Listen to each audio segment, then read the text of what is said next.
What's good? It's your boy F Dot in the building. Here with Donnie Tsunami, and we are Upcourt Vision. In the next show, we're gonna have our OG, triple OG Money Dame in the building. Know what I mean? Never forget about the guy. We're gonna have him here in the next show. So let's get right to it.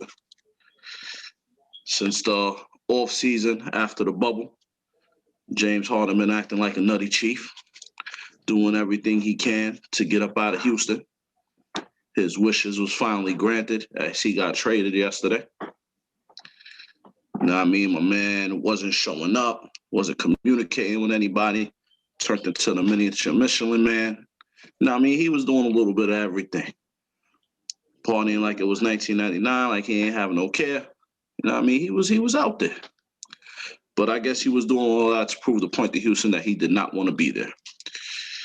So in return, Houston granted him his wish. They traded him. He's in Brooklyn with a second-round pick. Cavs end up getting Jared Allen and Taurean Prince.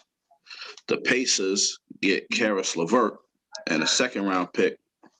And the Rockets end up with Dante Exum, Kuskis, I'm pretty sure I butchered that boy's name, Victor Oladipo, 4 first-round picks, 3 of those being Brooklyn's, and the Cavs pick via the Bucks for 2022. And they get pick swaps with the Nets in 21, 23, 25, and 27. So the Rockets got a big haul back. You know what I'm saying? They obviously got Oladipo, who is a free agent at the end of this year. Another player, he ain't really want to be in Indiana, so it made sense for Indiana to move him. Plus, he was going to be a free agent, so Indiana gets LeVert. They get something back for their star player who didn't want to be there either. So, you know what I mean? The Rockets still have that piece. They could, hopefully it goes well, he resigns with them, or they could trade him in the deadline for future assets. You know what I mean? A lot of stuff could happen. But Tsunami, let's get your reaction to the trade. My initial reaction to the trade is that finally, first, you know what I'm saying? My initial reaction was finally. I mean, like, we all seen James Harden kind of going downhill. And as a basketball fan, you don't want to see that. As a people fan, you don't want to see that. You don't want to see a person hurting themselves in hopes to hurting somebody else. You know what I'm saying? So what James Harden was pretty much doing was hurting his career, trying to hurt the Rockets, you know. So I'm glad that they finally was able to come to an agreement. James was very vocal about wanting to go to Brooklyn, so they sent him somewhere he wanted to go, even though he acted the way he acted in the last couple of months or whatever like that. They still sent him in a place he wanted to go. I'm not sure if he had something in his deal where he could reject a place if he didn't want to go, kind of like Carmelo had in New York. You know, Carmelo could decline if they tried to trade him to a team that he didn't want to go to. So I guess dude was saying that Harden would have vetoed any trade if it wasn't Brooklyn or Philly. Okay, so he had that in his contract like Melo, so he still had that power in his contract like Melo. So that smart on James. So well, I'm not sure if he necessarily had that in his contract or he just wasn't gonna go. He was just gonna act nutty. Like, I mean, so I'm not sure. We gotta find that out. You can act the way you want, you feel me? But if I get you out of my hair, you could go ahead and do that somewhere else. You ain't gonna do it in Houston though. You get me? So yeah. I'm assuming. And we've seen instances where players wanted to leave and they get sent to places they don't want to go necessarily, you know. And we know they don't want to be there, even though they're very professional about being there. But now another thing I want to talk about is, like, as far as like when is this trade? Obviously with the picks, you automatically want to give it to the Rockets, but picks aside, I believe all 4 of these teams got better. You know what I'm saying? Obviously, the Nets was the favorite. I mean, wasn't the favorite in the East. You know, you still have Boston, you still have Milwaukee, but I believe this moved them into that favorite position if they could get Kyrie to come back and ready to play basketball. Also, with the move to Durant, you got to believe that the Nets are almost the favorite to win the championship if they could make it there, and the Lakers is on the other side. And it's one reason I say that is because Durant have shown in the finals and in other meetings that he get the better of LeBron when it comes down to the game time. When it comes down to winning time, and it comes down to LeBron team versus the Durant team, Durant usually get the upper hand when it's close at the end. Even when they played in that shortened season and they had to resort to playing in the Pro-Am, Kevin Durant was getting the upper hand and LeBron in that time. In 2012, Kevin Durant was doing his thing in the finals, even though they lost. That was like the only time. So he 2-1 against LeBron in the finals, and that was the only time they lost. And like Dwayne Wade said in an interview that he had a couple of about a month ago, that that Oklahoma team wasn't supposed to beat the Miami Heat. They was younger, they was more inexperienced. So, you know, KD got the experience now, and he's been shown to be LeBron's kryptonite, in a sense. I'm gonna start with that, then I'm gonna go on, but I'm gonna address what you just said. So it's more than one person in LA. You know what I mean? Like, so yes, you know, I do understand Kevin Durant in the finals, you know what I mean, when he was with Golden State, you know what I mean, he did his thing against LeBron, they won. I get it. But just because you get James Harden, the first of all, one, your team is still not a good defensive team. So they're literally going to have to outscore everyone unless they make some more trades they make minor deals, probably get another big and some other defenders over there because they're not going to be able to guard a soul. Like the good teams, they're not going to be able to guard them. Now, They're going to outscore everyone. And if they make it, which I do think that they'll come out of the East. I thought that they were like a top 3 team before James Harden got there. With James Harden there, I think that clearly makes them the option, the contender to come out of the East and hope, and in their eyes, hopefully win the championship. But in LA, you still got Anthony Davis. Now he's gonna be a problem. He's gonna be a problem for them. Like nobody on that roster. What you gonna do? You're gonna put Kevin Durant on, and LeBron's gonna eat everyone alive in Brooklyn. Now, I said that should make them the favorite. I'm talking about odds. You feel me? Now, I'm not talking about who I feel should win. If you ask me, I'm gonna say the Mavericks. Feel me? But we ain't talking about what I believe. I was just talking about that move. To me, that should move them to the favorites only off of the merit of the superstar power. You feel me? You got LeBron and AD, but then on the other side, you got Durant, Harden, and Kyrie. You feel me? So yeah, but just because you have 3 big pieces coming together doesn't automatically mean that they're going to win a championship the first year they together. No, they not. That don't mean nothing. We saw it on multiple occasions. I mean, it literally only worked one time, and that was in Boston, as far as recent history goes, and that was 10 years ago. So yeah, I'm not saying that. I'm saying that just looking at it on paper, you got to look at the whole makeup of their team. They only lost LeVert. Nah, they lost Jared Allen too. Who was the best big? Oh, I'm sorry. I just peeped that. They lost Jared Allen in LeVert. They lost. And remember, Dwindley tore his ACL or partially tore his ACL, so he's not even playing this season. Who tore his ACL? Spencer Dwindley. Which is why they made the James Harden deal. I don't even think if Dwindley was healthy, I don't even think they would have made the Harden deal. Honestly, I don't think they would have made the deal. I wouldn't. You got to see if you could win with your team you had. They didn't even really get a real. Yeah, that's what I'm saying. I don't think they was like tough pressed to make. I think when Dwindley got hurt, that really put a monkey wrench in their plans. You know what I mean? So I think at that point, they probably behind scenes probably revisited the deal.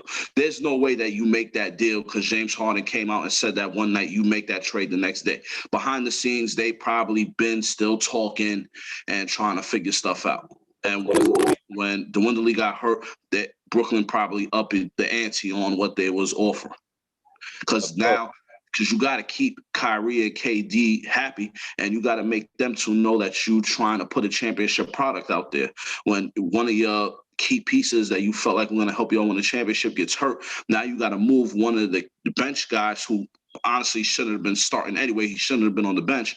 But you put LeVert in the lineup now. Now that takes away from your rotations off the bench. You know what I mean? So it was a whirlwind. They had to figure something out. I mean, obviously, offensively, this is probably like the best scoring trio in NBA history, all on one team. Offensively, like James Harden is arguably one of the greatest scorers of all time. Now, Kevin Durant is unstoppable at his height. And you know what Kyrie do. My concern with this team is, right, and I know people make jokes about this all the time, but let's really do the math here, right?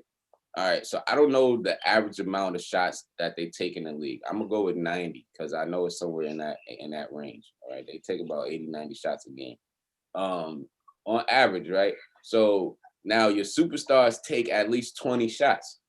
So you got 60 shots in between those three dudes. Who else touching the pill?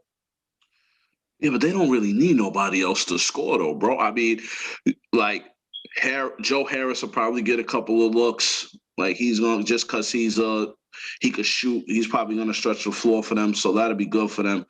I mean, DeAndre Jordan really don't need the ball. They're going to throw him his occasional lobs every now and then.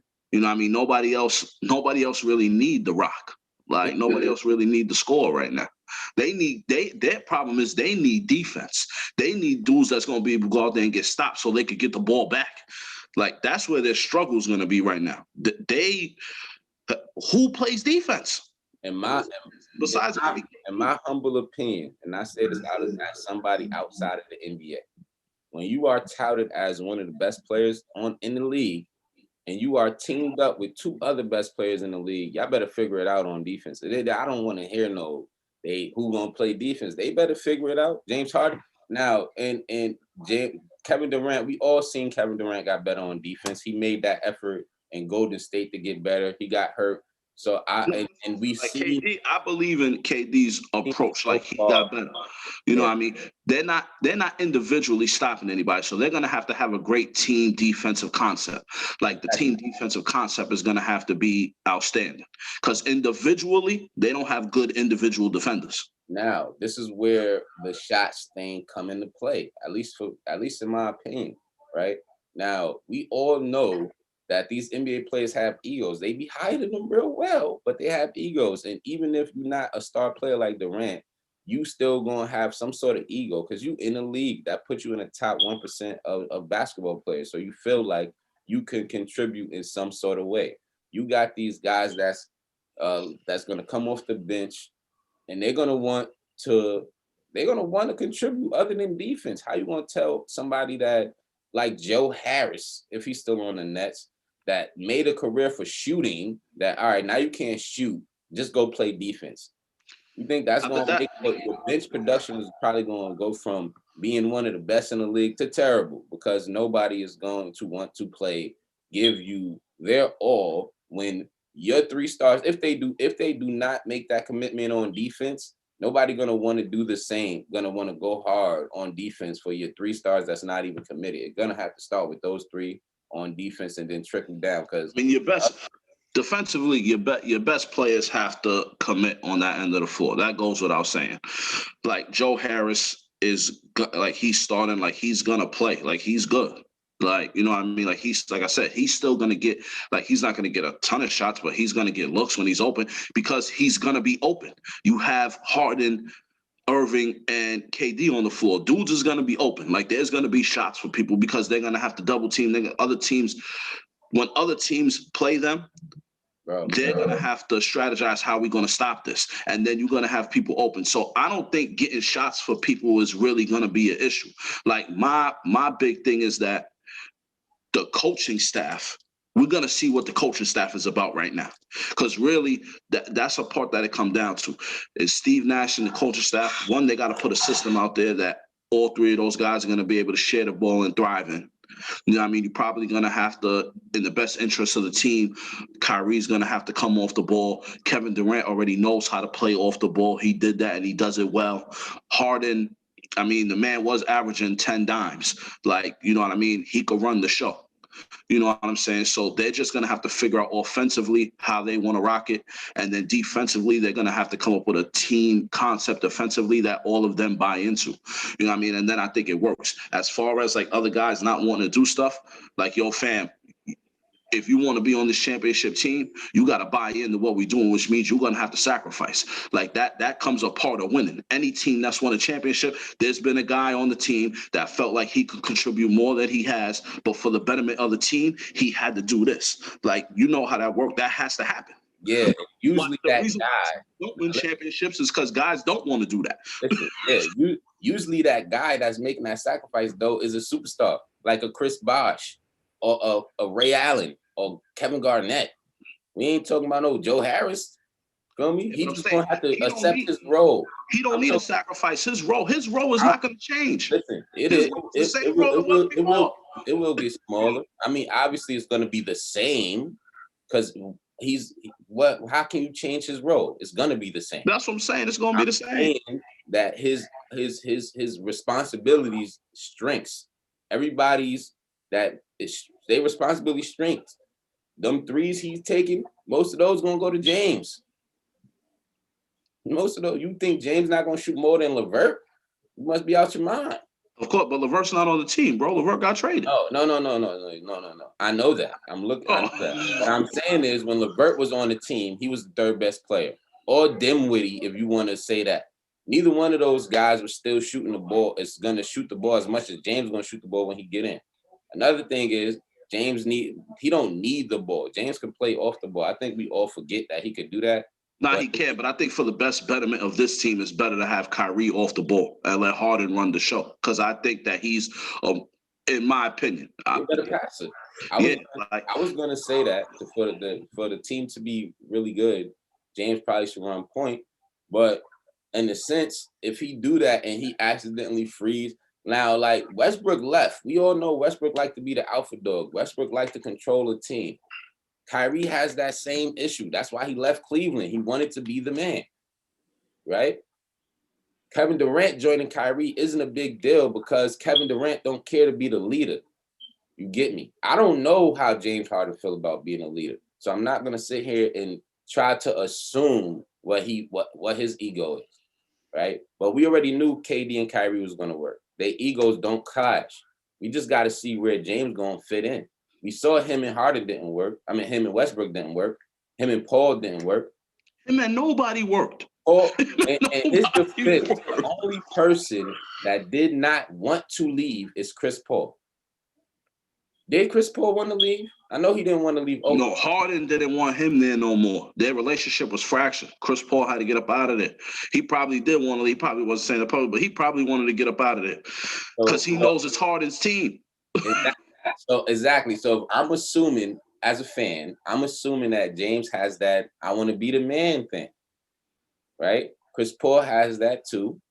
I mean, at this age, Chris Paul knows that ain't the case anymore. So that's why he's probably doing so well in Phoenix, because he understands now. Yeah, just like he did at OKC. He's a leader. He's a floor general. Like, he's gonna make teams better. Exactly. Now, with the trades being made last night, do you think that Boston, Philly, or Milwaukee need to do something to boost their lineup? Or do you think they should rock as is? The only team I feel probably should do something different is out of those teams you mentioned, I'm gonna say if I had to choose, because I don't really think none of them. I mean, everybody, they need a piece. None of them won, right? They need a piece. Philly, the only ones that really didn't make a move as far as like adding really anybody significant. You feel what I'm saying? Well, Philly, they did what they were supposed to do with Seth Curry and Danny Green getting floor space, and that was big for them. They needed shooters badly. Now I will say this. You see what they doing now. Seth is my guy. They needed Seth because of his shooting. Defensively, he ain't gonna help him. He's too small. The other guy, who was the other guy? Danny Green. Danny Green has been a good defender. Danny Green is a great defender, but for the shooting part, his confidence has been shot since the finals. Shot since the finals. He was just caught on TV. I mean, on TV the other day. He went 0 for 9 from. Yeah, so they didn't go 0 for 10 or something like that. He went 0 for 9, and then the fan was like, "Yo, bro, come on, you gotta shoot better." And he went out of character. I never seen Danny Green get out of character for somebody. So he in a slump right now. I mean, I'm sure Danny Green gonna get better with his shot. I'm not really worried too much about him shooting. But I don't think those two pieces put them in a spot to win a championship though. So I don't think they made them significantly better. Did they make them? So do you think they need to make another move? I believe they do. I think they need somebody that has some sort of threat to do more than just shoot from the 3-point line. You get what I'm saying? They need somebody that can shoot from the 3, but also they need people that can shoot from 3, but also when you close out, they can create, right? So they got one is Seth. Seth can do that. But he's small. So on defense, he's a liability. Danny Green was developing that in San Antonio, but when he started moving around, they sort of stuck him in a 3 and D category, and his game never progressed past that. So I can't see it happening now when he's in his 30s. You get what I'm saying? So I don't see those moves making them any better for the playoffs. And that's really what it is. Philly gonna make the playoffs, but what's making them better in the playoffs that they Don't do? they have the best record in the East right now? Yeah, I'm sure. Are they gonna beat Milwaukee or Boston when it come down to it? We're gonna find out. Got them killers over there. Boston got them killers over there. Yeah, but Boston lost to Miami last year with those killers over there. Miami got killers over there too. Yeah, but that's what I'm saying. They were supposed to win. Miami wasn't even supposed to beat it. Miami got killers over there too. You know what I mean? It's about matchups. Now, you know what I'm saying? I will say this though, that bubble ball made a lot of people play out of character.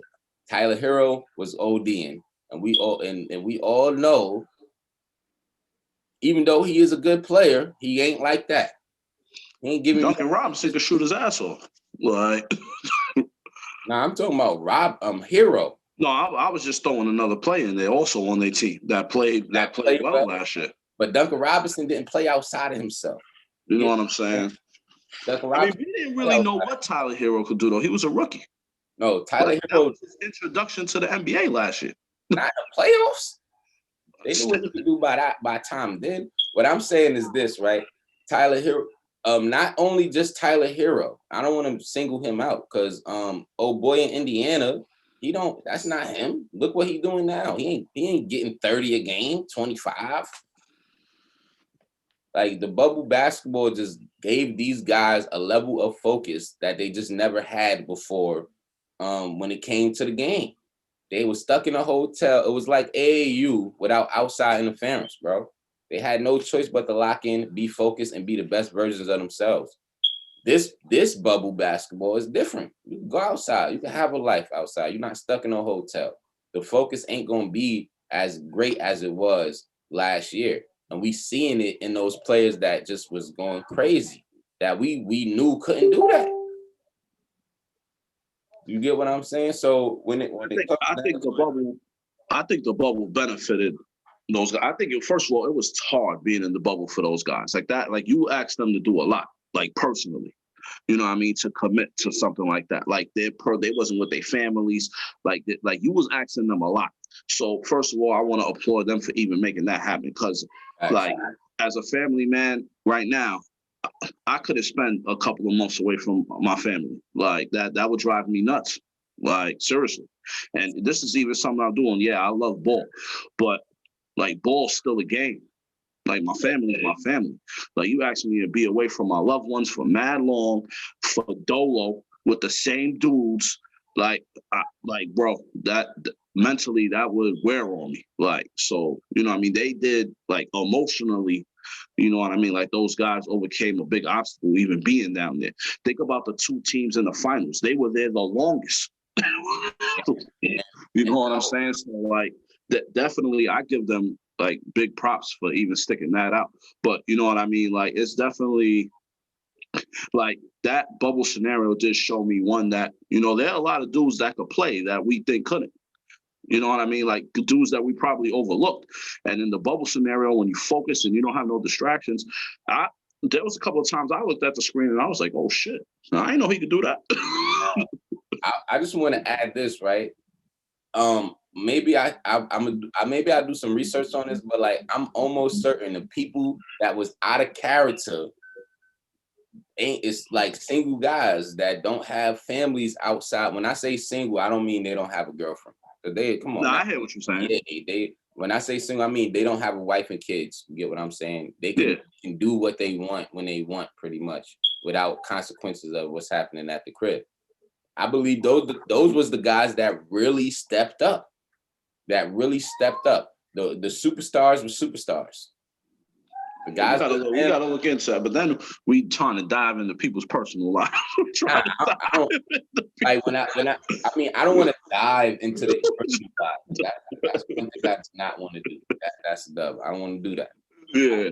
I would like to see the number of people that doesn't have kids. That's a little bit more or less personal. That was in the bubble and playing well. I bet you that number is significantly high because they have nothing to worry about except for what's in front of them. Obviously, they got their parents, their siblings, and all the other people that they want to contact. But it is worse when it's your seeds or your children and your wife that you can't see for a couple of months because you see those, you contact your direct family every day. You see them, you hug them, you kiss them, you eat with them, whatever, you conversate with them close quarterly. You missing all of that to go play, to do your job. It ain't even about playing ball. You got to go do your job at the end of the day. You get paid $1 for this. So you got to go do your obligations. But at the same time, in the back of your head, that's still on your mind. That's what I'm saying. And that's why that's what I was saying. Like, I give those guys respect even for doing that last year. That was a big, like, you know what I'm saying? That definitely shouldn't be overlooked. Like those guys definitely, and, they did that to entertain the world during a time that was trying, you know what I mean? Giving a little bit of happiness to people, you know what I mean? So it's definitely still respect to the NBA for that. You know what I mean? But back to the on-court stuff about it. Like, I actually like LeVert in Indiana. Like, I think LeVert's been a solid player. I've always thought he was good coming out of Michigan. You know what I mean? I thought he was underrated when he was coming out of Michigan. I mean, he had some injuries in the beginning. You know what I mean? That kind of like, messed up his timing and his growth, you know what I mean, with his injuries he was having. But at the bubble and now, like, he's showing you what type of dude he is and what type of dude he can be. You know what I mean? And I think that you got Oladipo up out of there who didn't want to be there. He was a free agent anyway, so you get an asset for him, which is always lovely. You know what I'm saying? And then you got Sabonis, who last year was an all-star, and it's not like this year he's having a slump from that. Like, he's playing as well. You know what I'm saying? So you got him. He's young. You still have Miles Turner. Now you got a wing player who could do them. I like Brogdon at the point. You know what I mean? Like, they can make some other moves. I like this deal for Indiana. Like, I really do. Hey, hold on though. Like, in my opinion though, Indiana, I said I don't feel like nobody lost in this trade. I feel like this was a really well-rounded trade for all teams. Yeah, I think me too. The Cavs got better. I think the Rockets got better. I think the Nets got better. But as far as the Pacers go with LeVert, I feel like they kind of got Oladipo for Oladipo without the attitude. So they got a hung when Victor Oladipo, they got an Oladipo when he first went to Indiana. You feel me? He had that hunger to lead the team and show what he can do, just coming from Orlando where people thought he had to play the point guard and all of that. You get what I'm saying? I feel like they're getting that person. And the reason why I say LeVert is Oladipo is because LeVert is a slasher like Oladipo, get to the basket, he can break you down, and he can shoot too. You get what I'm saying? Now, the thing we're gonna see with LeVert and what he can prove to us if he can lead that team, because the Pacers need a leader. They have Miles, but they need a leader at the guard position. So I feel like LeVert can come in and he could assert himself in that slot as the leader of that team and take them to the position where they was already. So I don't think they get worse, but I don't think they get too much better either, I should say. I don't think that. So, like, when I think of the leader, I don't necessarily think the leader has to be the best player on the team, because I think they do have a leader in Malcolm Brogdon. Yeah. Like, you know what I'm saying? I think, like to me, he's that guy. You know what I'm saying? So, like, LeVert coming in, he don't have to work. That's one less stress upon him. You don't even need to put that pressure on him. He don't got to worry about being the vocal leader and this, that, and the third. Like, he could just go in there and work. You know what I'm saying? Like, hold on. Then as far as like, got you. I was just throwing that in there. So, you know what I mean? So when you got a situation like that, like, I think the floor general, I think that's why it's good when teams have good point guards. Like, you seen Milwaukee was hurting when they lost Brogdon. He wasn't the best player on their team, but he made that shit work. You know what I'm saying? By the way he played, by the way he ran floor, by the way he operated. Like, he's doing that in Indiana. Like, I really like him. I think he's a pretty damn good player. You know what I mean? And I think that his on-court leadership is good for them. I think that LeVert could go to Indiana. He's in a new place. I think it's like one of those situations where you go like fresh start, new place. You know what I mean? And you kind of like, he's going to have a little bit more responsibilities now, because now he's not in Brooklyn where he got to worry about KD and Kyrie. Because like I said, in the bubble, when almost the whole team was hurt, they didn't even have no business in the bubble. Like, he was the leader of the team. Now, that goes to my point, though, when I said he got to come over there and be the leader.